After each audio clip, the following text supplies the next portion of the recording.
Hello and welcome to episode 2 of our podcast. My name is Kelly Holbrook and this is Darren Clark.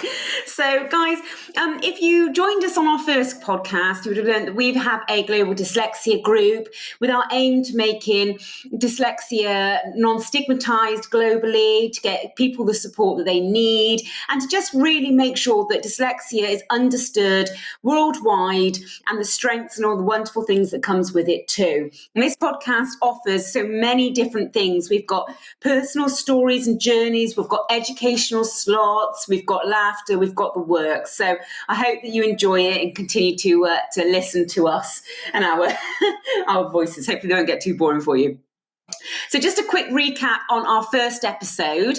It was really co-founder Darren's childhood story where he felt kind of victimized. He faced a lot of bullying. He was excluded from the education system and left school with no qualifications, subsequently desperately trying to get a job, to get some self-worth, suffered heavily from depression and managed to land himself through some slight colourful, sort of, I wouldn't say lying, elaboration of something with your exams to get yourself a 12-hour-a-week trolley pushing job at Sainsbury's. Is that correct? I kind of bended the truth slightly.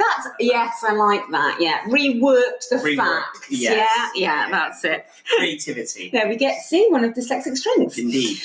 So we pick up today on Darren's entrepreneurial journey, and so we're at the point where, still battling with depression and self-confidence, he's landed his very first job, and where we go from there. So Darren, how did it feel to finally get yourself that job?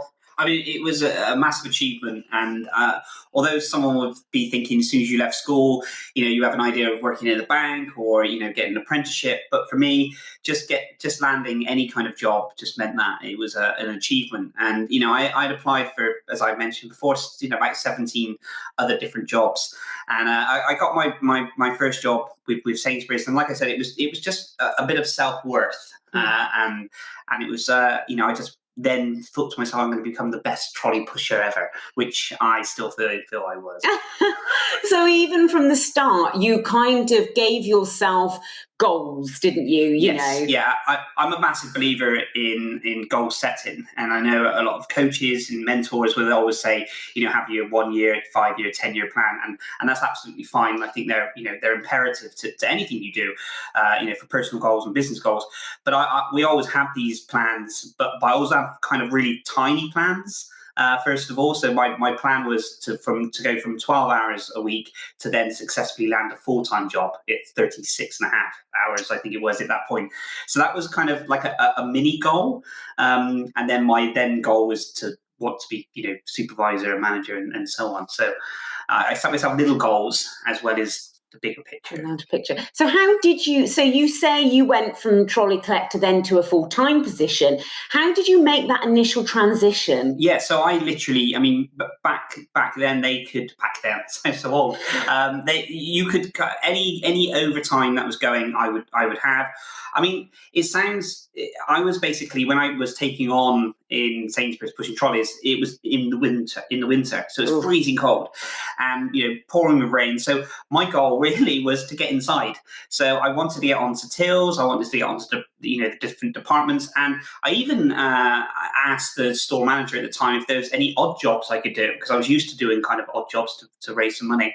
And I remember painting one Sunday morning, getting into the store about 5:30 in the morning in the car park, and painting the bollards and doing sort of odd jobs, anything that would put me in good stead with the manager to think that this person deserves a good, a full-time job. So yeah, I just kept applying any position that came on. I, got myself trained on the tills, on the department, and then eventually managed to succeed in getting those 36 and a half hours. So that behaviour then, if we kind of break that down, you were really kind of tenacious in the fact that I suppose you were working the kind of psychological aspect of the manager, weren't you, by showing that actually you were indispensable, you would do anything that he needs. So you were kind of getting in their favour.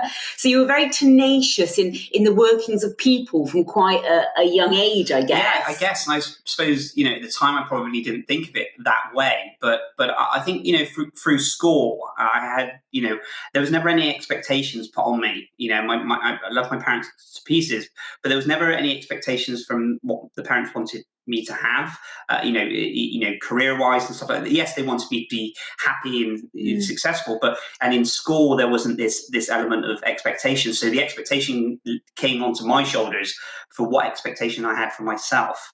So I guess because no one really believed in me in that way, I'd always think that I'd have to work extra hard to get someone to see my self-worth, I guess. Yeah, absolutely. Okay, well, it obviously worked because you made yourself sort of favourable to the management and indispensable. And I guess that's kind of a theme you set yourself for your career then, was ensuring that you went over and above for people, made yourself indispensable. So talk us briefly through the next steps of how you rose from sort of trolley collector to regional manager for Tesco. Yeah, so this is kind of a long span, like over 10 years, I guess. But the early stages were really, really difficult because whenever there was a supervisory role that came up, I would always go for it, but I would always be denied because of those that didn't have the qualifications that was needed.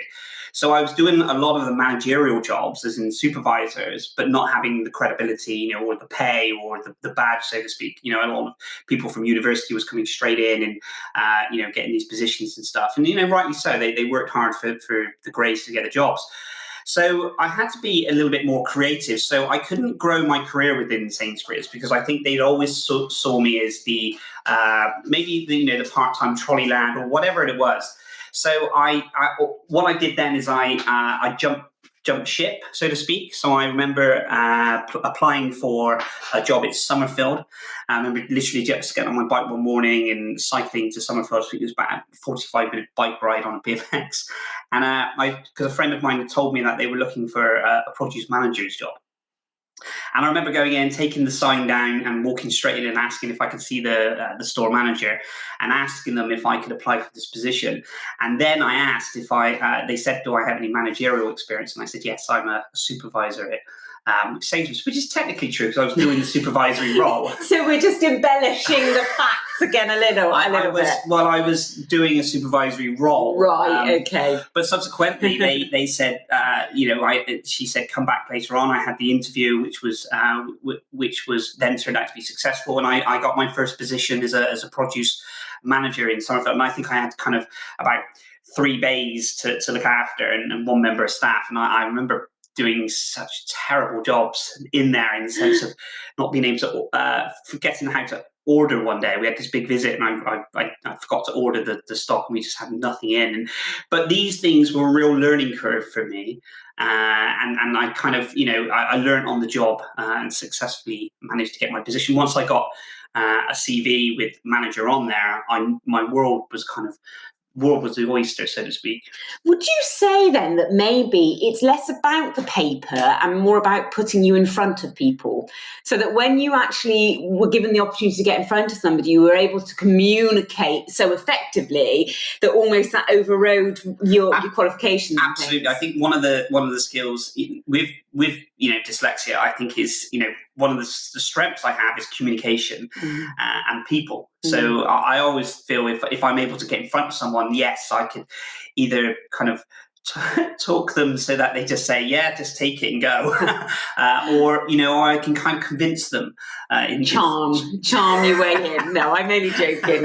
Absolutely. Yeah. Okay, so just before we kind of get onto the more, senior positions, this transition, I suppose we're talking sort of early to mid-20s, yes. Sort of department manager roles within various supermarkets. Yes.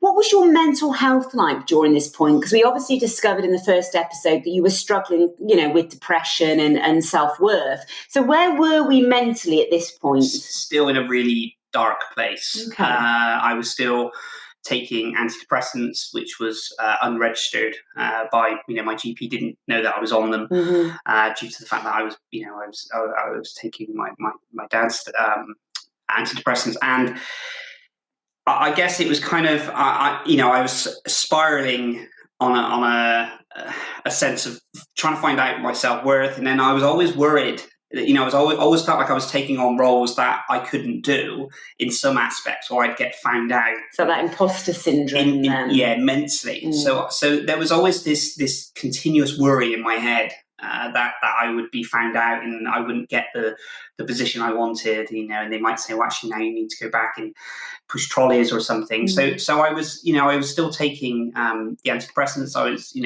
drinking, not heavily, but it was just anything to kind of numb the thoughts of self-worth, I guess. Okay. So, and I guess living almost two lives in one aspect. So the front that because I obviously met you in Safeway, and we instantly clicked because of your humour, I thought you were hilarious. We had a jolly good time, and so I would never have known kind of what you were battling, because you would turn up for work and I suppose the mask would go on. Definitely. It was definitely felt like a mask and two people. It's almost like that. When you see someone, you meet someone and then they smile, and then if you then walk away and you always remember that person smiled. But then if you look back slightly, the smile goes. And it's almost, it's a crazy analogy, but it's almost like that. It's almost that front that you put up. And I didn't, I held a lot back from, the childhood bullying in the school and stuff like this. And I kind of I felt like I was dealing with it still. Yeah. But probably I wasn't. I was just kind of just masking it and hoping that they wouldn't find out. But you did a phenomenal job to carry that with you. To place that mask on every day is exhausting in itself, which we know. And yet you still managed to tirelessly, work the ranks until the point where you were a regional manager. And that just must have been, it's incredible that you managed to achieve that during that time, but that must have been so exhausting, constantly feeling one thing, but displaying another. Yeah, my health felt like I just felt like I'd done sort of 10 rounds with Tyson. It was just, I was absolutely exhausted. And again, all this was with undiagnosed dyslexia. You see, because of the stress that I put myself under continuously, and the worry and the stress and things, I just felt that I'd had stress growing up. So that's why letters move around and I can't concentrate, or I couldn't spell properly, or I couldn't do these things. And through secondary school, it was the same. And then I just thought that carried on through the work life. And I thought it was something to do with depression. I thought it was something to do with, the mental health side of it. Because I didn't correlate the dyslexia side to I just thought it amalgamated into one thing. And I thought once I unstress and I get to a position where I'm happy, or, whatever it is, then that will go away. But it never did. I guess maybe you just think it's part of who you are. Yes. The dyslexia as well as the depression. You've lived that for such a long time that you just thought that was your life. That was how it was. Yeah, absolutely. I felt like I knew no different. I always say the childhood was growing up was amazing. My parents, the love they gave us, and and stuff like this. But I always remember from the age of, I think it was up to about the age of 10 or 11, and up until the age of 10, it seemed like it was, and I mentioned before that, like living in the film The Goonies, where it was just full of adventure and excitement and things. But in the area that I was growing up in there was a lot of crime, and that's when the bullying started and everything else that came around. So from the age of about 11 or 12 onwards, it seemed like it was a different life, and I would always keep everything to myself, because bullying is a tough subject in itself. Take away the dyslexia side of it. Bullying is massive, and the way that they make you feel when they bully you is that it's that secret. You feel ashamed. You feel that you can't tell anyone because you're weak, and or they might beat you up, or whatever it is. Psychologically do. So there's a lot to be told about the bullying side of it, as well as the dyslexia side of it. It just sort of all came, from people not letting you sit exams, or saying you're dumb and stupid, and all these words. And even if you don't feel them at the time subconsciously, you take them in and you start imagining that's what people will see that you're actually like. Well, that's what it is, isn't it? When you're told something enough times, you begin to believe that's what it is, and so you'd live that life, which is, incredibly sad, but incredibly honourable that you built the life that you did whilst feeling like that. So we're we're on the verge of getting your sort of major breakthrough in Tesco, your regional manager role, and I think it would be great if you could tell the story of how you achieved that with your pictures rather than your PowerPoints. Yeah, so one of the things was to have, we had we were told to go for this promotion, and it was in Birmingham, and it was for a very prestigious role, very good salary, and we were told that we needed to produce a PowerPoint for the managers to see. And when I turned up in Birmingham, I walked into a room and there was 9 other candidates, and I thought, goodness, I didn't realize that I'd be, kind of trying to do my interview with all these people here. And the 10 candidates, including myself, was at one end of the table, and the regional manager or whoever it was in the regional personnel was down in the other end of the table. It was kind of like a great sort of long table. You just sort of see them down. It's a bit like Lord Alan Sugar and you're fired. It felt like a boardroom, or kind of Coming to America at the end, where they've got the little telecom and they push the button so they can speak to the people at the end. Anyway, so what the idea was that we had to do I think it was a 15 or 20 minute PowerPoint presentation in front of them, saying why you should be successful for the role. And but the problem was we were all given numbers. I was given the lucky number 10, and which meant that the first person would get up, do the big long walk all the way down, tell the people, the managers, and that they were ready to start the presentation. And at the start, they were, they had their notepads out and they were taking notes and they were really engaged. And of course, you do a lot of PowerPoints and things, but if you've seen a 20-minute PowerPoint presentation, then you've got another 9 to go through. You can imagine, the excitement kind of, disappeared. So when it got to mine at number 10, I walked down, and the gentleman was kind of just sort of almost just ready to go. And he kind of just sort of said, just start the presentation and just let me know when you're finished. I had no instinct. And this is where the creativity comes in, because what happened is, I see everything in pictures. So with the dyslexia, I see everything in pictures, and everything allows me to.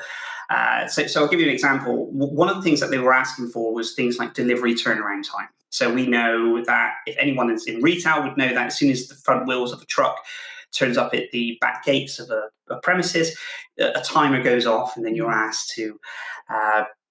You're timed on these things. You're timed on stock. You're timed on turnover and everything. So we drawed pictures of this, like a truck, and then a store, and then a smiley face, and then an education, like a university waterboard on top. And when I flipped the sheet round and showed them this presentation at the very start, they seemed furious. I mean, really, really cross, because the people in front of me have done such amazing pie charts and graphs and everything else. So when I flipped the chart, and it looked like like a child had come down and done these things. But the third sheet in, they started to get it, because I was able to point at one of the pictures and tell them exactly all the information I needed. On the previous slides, it was kind of death by PowerPoint, because it was the pie chart and then the wording, and then you would read all the wording. So all the information was contained on the slide. So yes. You can do something on a slide, can't you? Not actually know the knowledge, but what you were able to do, I suppose, was use minimal kind of props, but demonstrate the depth of your knowledge. Absolutely, it was literally just a prop, and then I knew exactly the facts and the figures that need to be done. And it just, because sometimes we've been in seminars before where you sit there and then you see up on the screen, and then they read everything that's on the screen back to you, and it's feels a bit counterintuitive. Yeah. Sometimes it's needed. But anyway, I did that and did the presentation, and this is kind of the strange thing, because I had these people from the managerial type was kind of looked quite cross. And then the people up in, the other 9 people at the top were laughing because they thought I was, I even asked, is this a joke? Yeah. Do you realise? 3 slides in, they started to get with it, and then by the end of it, they were quite intrigued. And I think he came up to me afterwards and shook my hand and said, well done for having the nerve to do something so outrageous. And this is the thing, I know no different. If I would have tried to teach myself how to do a PowerPoint presentation, it would have taken me away from delivering what I needed to deliver to get that position. Subsequently, a couple of weeks later, I got the call and successfully got the job. So you'd say playing to your strength is what has really kind of got you through, is knowing that what you can do effectively, greatly, I suppose, yes, and utilising those skills. Yes, but on top of that, for every success there has been in any kind of promotion or exams or anything, there's been so much that I haven't been able to achieve because I've had to be. The structure was just, you had to do it this way. Yeah. So the minute I can take something and do it my way, and be a bit more creative and make it a bit more easier, but still deliver the same, the same ending, then I thrive at it. But the minute it's a formal way of doing something, I find it really tricky. And I guess that's a really good message, actually, and something that we try to do within the global group is actually show people that, as long as the results are the same, as long as you get what you need for your organisation or within your exam, how you go about it there needs to be some flexibility there, because not everybody works in the same way. And I think you've just highlighted that brilliantly. Yeah, definitely. I mean, it does seem, a real kind of whistle-stop tour from saying, okay, so you did one drawing and you were able to become a manager. I mean, the amount of work that goes on behind that was absolutely immense. And like I said, it was just that continuous of when a promotion came up, that feeling when they say, I'll do it when I'm ready, or I'm just feel, when I've got enough qualifications, or when I've got this, or and it comes down to the comfort zone. I think it just comes down to, making yourself feel a bit vulnerable. And I've always felt vulnerable in that way. So I'm used to that.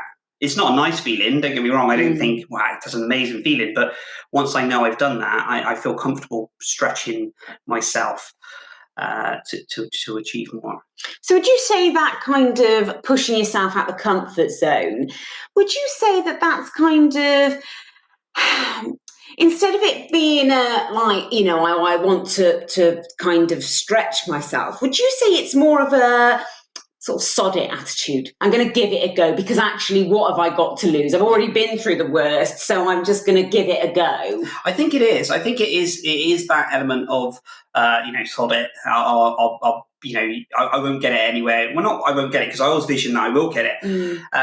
But it's funny because I've been reflecting on this for a while, really, and I think it comes down to that being found out side of it. And I think a lot of people I speak to that are dyslexic and with ADHD and things is they tend to move jobs quite a lot. And the reason they tend to move jobs a lot is because maybe they're given something that they can't manage now. Right. So something in the role. And that, looking back on my career, especially in corporate, I was always thinking to myself, there were certain things in the job spec that I had to do that I couldn't do very, very well. So I would always think to myself, if I get the next role up, then maybe I'd be able to achieve that, and I'll be able to achieve that and do this. But it never really, the bigger the role, the bigger the responsibility. So I would always push myself for the next role with that, well, if I get it, great, that attitude. But behind the scenes, I think it was, then I don't have to do that bit anymore. Right, okay. But the bit that I didn't want to do was always amplified, I guess, in the next stage. Yeah, which was bigger and bigger and bigger. Yeah.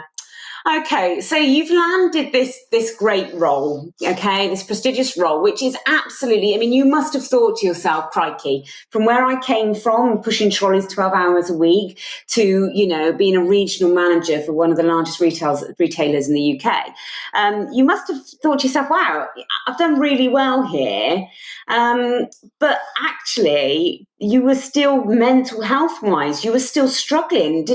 did you not think, actually, that's not right? I should be really happy. I've got all of this. I've succeeded beyond my wildest dreams. But yet still, I battle every single day with things. Yeah, no, absolutely. I didn't feel fulfilled. And I guess I just didn't understand from the mental health side of it what it actually entailed. And I'm always searching for, you know, the next big thing, or trying to prove, again, it comes down to proving that self-worth. And I guess I was not done with what I felt I could actually achieve. And I got as far as I could get within the corporate sector, within the retail sector. I couldn't possibly go for the next role, because that would be, you definitely would need the qualifications, and a lot of it would have been office-based, or, you know, board meetings and all these different things, which would have been, you know, I'm more of a grafter. I like to do things. For me, it's kind of like the journey. I love the starting out of the journey and seeing where it can go, and then I like doing that journey side of it again. Okay. Well, I think what we're going to have to do is split this entrepreneurial journey into part 1 and part 2. Not too much. Because it's really important that we get these in-depth issues out there, because so many people will resonate with what you're saying, and so many people will go, oh my God, actually, I get it, I understand this, and it may help people. So it's really important that we delve into the depths of those things. But I guess what I just want to end on really is, so we're at the point now where you've reached as far as you can really go within corporate, well, as far as you feel that you can really go. And I was really struggling. That's something as well. I was really struggling with doing with everything that was going on. The role became a very big beast to manage with my dyslexia. With undiagnosed, because you're still undiagnosed at this point, yes. Aren't you? So I was literally battling so many things. So we've got this incredibly huge beast of a job.